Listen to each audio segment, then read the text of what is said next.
আজকে এই ভিডিওটাতে তোমাদেরকে আমার লাইফের একটা গল্প শেয়ার করি। আমার অ্যাডমিশন লাইফে আমার মেন্টর ছিল আনাজ ভাইয়া। ওই যে তোমাদেরকে ভিডিওতে এসে ধমক দেয় না যে এই শালা তোর সিলেবাস শেষ হয়েছে কিনা।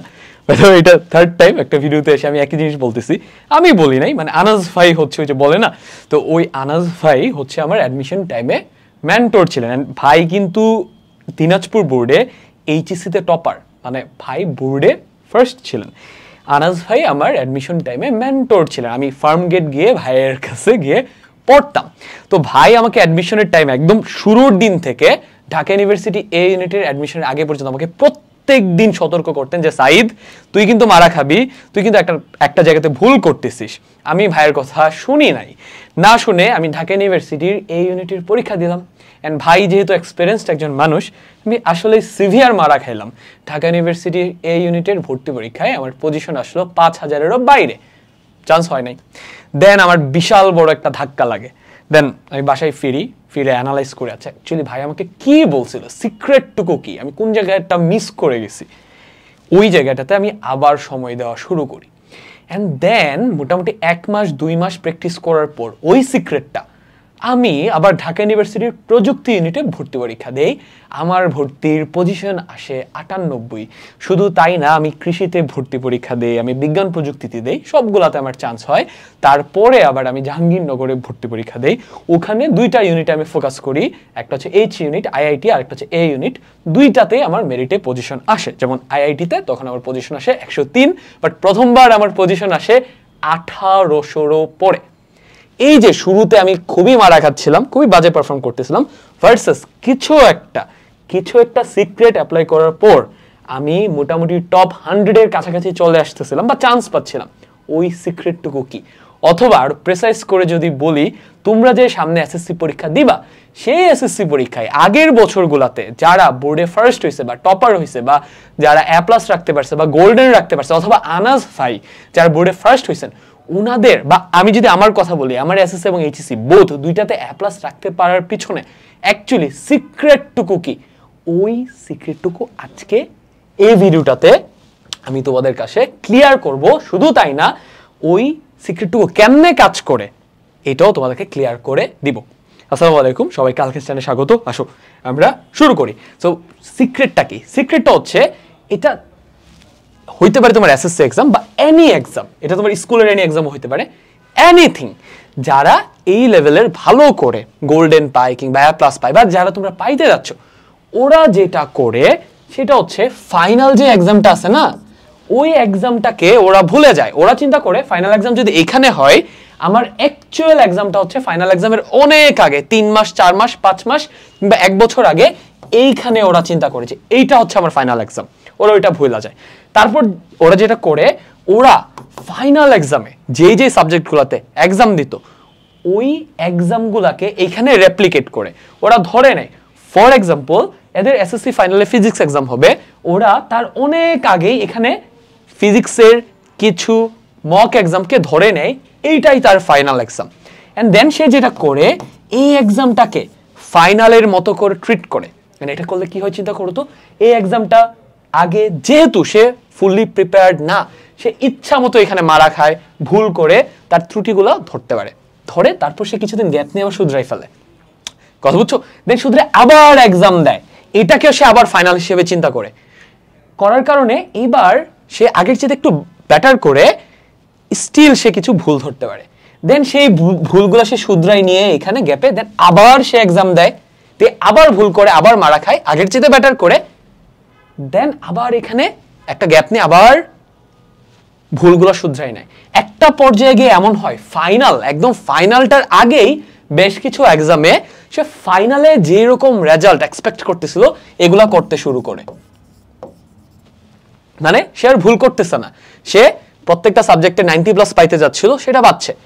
এই জায়গাটুকুতে এসে সে অসম্ভব রকমের কনফিডেন্ট হয়ে যাচ্ছে, আরে ফাইনাল তো অনেক দূরে, ফাইনালের আগেই আমি ফাইনাল দিয়ে প্রত্যেকটা সাবজেক্টে 90+ রাখতে পারতেছি, আই অ্যাম সামথিং।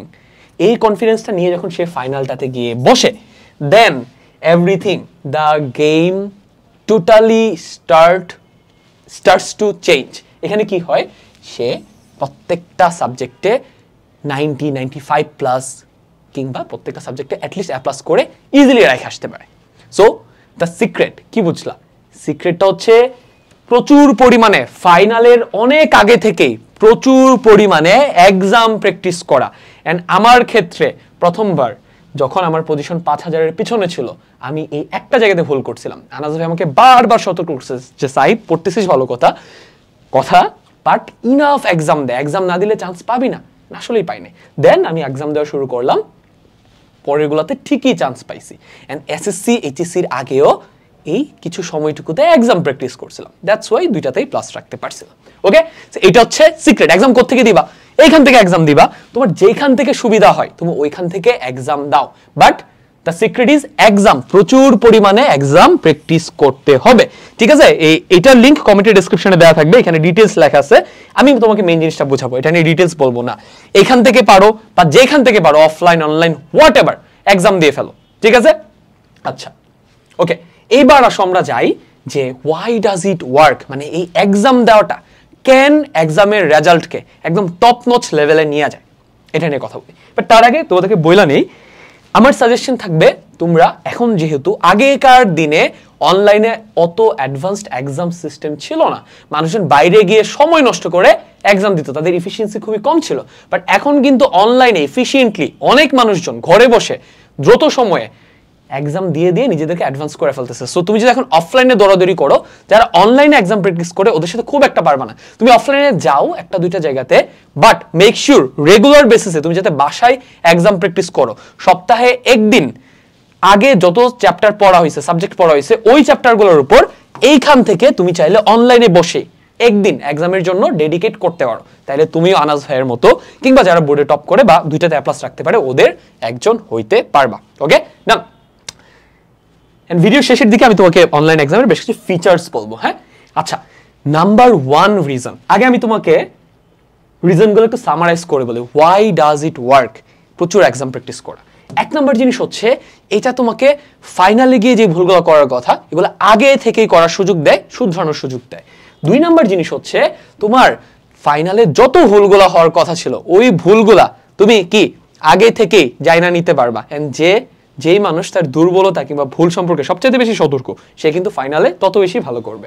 3 নাম্বার জিনিস হচ্ছে কনফিডেন্স। ওই যে একটা মোমেন্টে গিয়ে সে যখন দেখে সব পারতেছে, তখন ফাইনাল এক্সামে গিয়ে সে প্যানিক করে না, সে রিল্যাক্সড মোডে এক্সাম দেয় অ্যান্ড আলটিমেটলি কি কনফিডেন্সের জুড়ে অনেক ভালো করে। অ্যান্ড 4 নাম্বার জিনিস হচ্ছে এই এক্সামের থ্রুতে তার সব কিছু কি রিভাইজ হইতে থাকে অটোমেটিক্যালি, তাই না? অ্যান্ড 5 নাম্বার জিনিস হচ্ছে সে যে throughout the whole time exam practice করলো, এক্সামের জন্য তো সে পড়ছে, তাই না? এন্ড এক্সাম হলের ভেতরে কি নিজেকে পেইন দিছে, ওইটা করতে গিয়ে এক্সাম ফাইনালে যা যা আসার কথা ওইগুলো তার ব্রেনের ভেতরে কি পার্মানেন্টলি সেভ হয়ে যায়। তাকে আর কি ফাইনাল এক্সামের আগে খুব বেশি একটা পড়তে হয় না, অটো তার ব্রেনের ভেতরে সবকিছু থাকে, সে এক্সামে ভালো করে। ঠিক আছে, এই 5টা হচ্ছে রিজন। এবার যদি আমি তোমাকে ডিটেলসে যাই, 1 নাম্বার জিনিস এটা তোমাকে আমি অলরেডি বইলা ফেলছি যে ওরা যখন এই ফাইনালের আগে অন্য একটা এক্সামকে ফাইনাল হিসেবে নেয় তখন কি হয়, তখন বলছি যে এই ফাইনালে তারা সবগুলো ভুল ধরে ফেলতে পারে, বা ফাইনালে বেটার পারফর্ম করার জন্য কি কি করা লাগবে এটা সে এই পয়েন্টেই বুঝে যায়। এই পয়েন্ট থেকেই মাঝখানের গ্যাপে সে ওই কাজগুলো করে ফেলতে পারে। বাট যদি সে ফাইনালে গিয়ে এক্সাম প্র্যাকটিস করে তার আগে যদি না করে, তাইলে যেটা হয় ফাইনালে গিয়ে তীব্র মারা খায়, ভুলগুলা ধরা পড়ে বা কি করতে হবে সে বুঝে, বাট পরে আর সময় পায় না। ঠিক আছে, এটা হচ্ছে 1 নাম্বার রিজন যে সে ফাইনালের টেস্টটুকু আগেই পাওয়া যায়।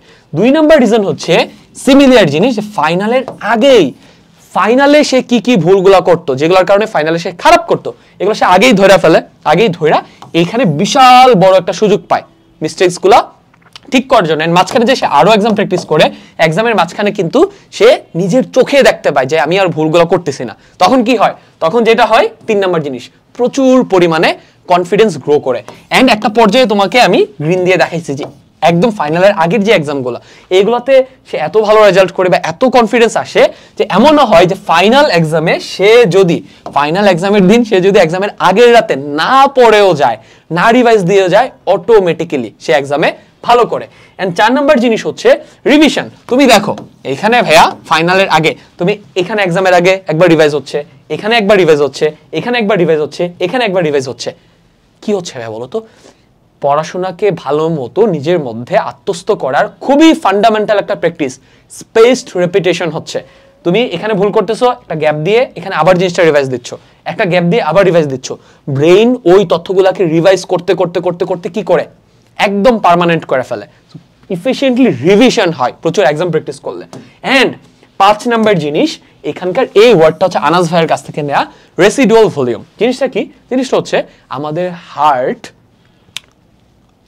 না, অ্যাকচুয়ালি আমাদের ফুসফুস, সরি ভুল বললাম, ফুসফুস। তুমি দেখবা 2 মিনিট কিংবা 1 মিনিট তুমি যদি কোনো ব্রিদিং না করো, স্টিল আমরা সার্ভাইভ করি। কেন করি? কারণ আমাদের কি ফুসফুসে কিছু বায়ু জমা হয়। এই কতটুকু জমা করতে পারে এটাকে বলা হচ্ছে রেসিডুয়াল ভলিউম। যার রেসিডুয়াল ভলিউম যত বেশি, সে ব্রিদিং না করে তত বেশিক্ষণ বাইচা থাকতে পারে। কথা বুঝছো? এন্ড এই রেসিডুয়াল ভলিউম বাড়ানো যায়। এই রেসিডুয়াল ভলিউম বাড়ানোর উপায় কি? প্রচুর পরিমাণে কি এক্সারসাইজ করা, ব্যায়াম করা। সিমিলারলি একটা মানুষ এক্সামের আগে কিন্তু সবকিছু পড়ার সুযোগ পায় না, বাট সে যদি আগে থেকে প্র্যাকটিস করে করে তার ব্রেইনের ভেতরের ইনফরমেশন সেভ করে রাখার রেসিডুয়াল ভলিউমটা বাড়াই নিতে পারে, তাহলে যেটা হবে এক্সামের আগের রাতে হোল একটা সাবজেক্ট রিভাইজ দেওয়ার সুযোগ না পাইলো, সে কিন্তু ওই যে আগে এক্সাম প্র্যাকটিস করে করে করে তার ব্রেইনের ভেতরে ইনফরমেশন সেভ করে রাখার রেসিডুয়াল ভলিউম বাড়াই ফেলছে। সেটার কারণে তাকে এক্সামের আগের রাতে রিভাইজ না দিও বা রিভাইজ না দিতে পারলেও সে কিন্তু এক্সামে ভালো করে। অ্যান্ড এই রেসিডুয়াল ভলিউম বাড়ানোর সবচাইতে ভালো উপায় হচ্ছে এক্সাম প্র্যাকটিস করা। অ্যান্ড এই এক্সামগুলোতে অটোমেটিক্যালি তুমি যখন এক্সাম দিবা, তুমি কত পাইলা, কোনটা ভুল করলা, কোনটা সঠিক হইলো, ব্যাখ্যা সহ সাথে সাথে দেখাই দেয়। অ্যান্ড লিডার বোর্ডও থাকে যারা যারা এক্সাম দিচ্ছে ওখানে তোমার পজিশন কোথায়। ঠিক আছে, তো আমি শেষ করে দিব।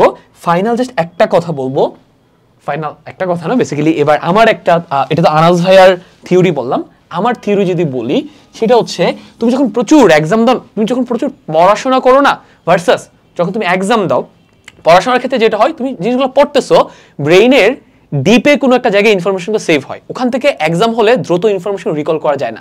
বাট তুমি যখন পড়াশোনা করে ডিপে সেভ করে যখন তুমি ওইগুলো থেকে প্রচুর পরিমাণে এক্সাম প্র্যাকটিস করো, তখন যেটা হয় গভীরে সেভ হওয়া ইনফরমেশনগুলো ব্রেনের অ্যাক্টিভেটেড স্টেটে চলে আসে। বুঝছো? অ্যাক্টিভেটেড স্টেটে যে ইনফরমেশনগুলো থাকে এগুলো অত চিন্তা করতে হয় না, এক্সাম হলে অটোমেটিক্যালি হাত চলে ইনফরমেশনগুলো বের হইতে আসে। সো ব্রেনের একদম গভীরে সেভ করা ইনফরমেশনকে ব্রেনের অ্যাক্টিভেটেড স্টেটে আনার জন্য প্রচুর পরিমাণে এক্সাম প্র্যাকটিস করতে হয়। অ্যান্ড এখানে আরো একটা জিনিস হয়, ওই যে বললাম না পড়াশোনার ফান্ডামেন্টাল দুটো জিনিস হচ্ছে, একটা হচ্ছে স্পেসড রিপিটেশন, আরেকটা হচ্ছে কি অ্যাক্টিভ রিকলিং।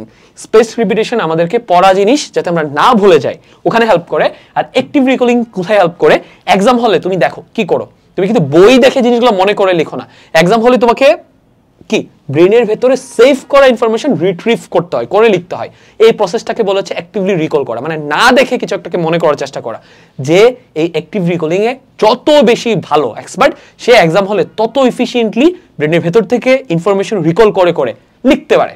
কথা বুঝছো?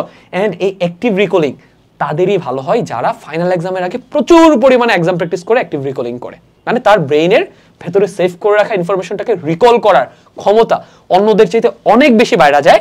এই জন্য দেখা যায় যে যারা প্রচুর পরিমাণে এক্সাম প্র্যাকটিস করে ওরা তাদের ফাইনাল এক্সামে অসম্ভব রকমের ভালো করে, যেমনটা আনাস ভাই করছে এবং আমার এক্সামের ক্ষেত্রে কাজে লাগছে, এন্ড ওভারঅল সবারই কাজে লাগে। তো এটার লিংক কমেন্টে ডেসক্রিপশনে দেওয়া থাকবে। আর ভিডিও যদি তোমার কাজে এসে থাকে লাইক দিয়ে রাখো, আর কি কি ভিডিও চাও কমেন্টে জানাও।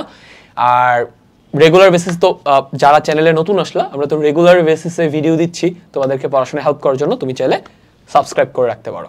আল্লাহ হাফেজ।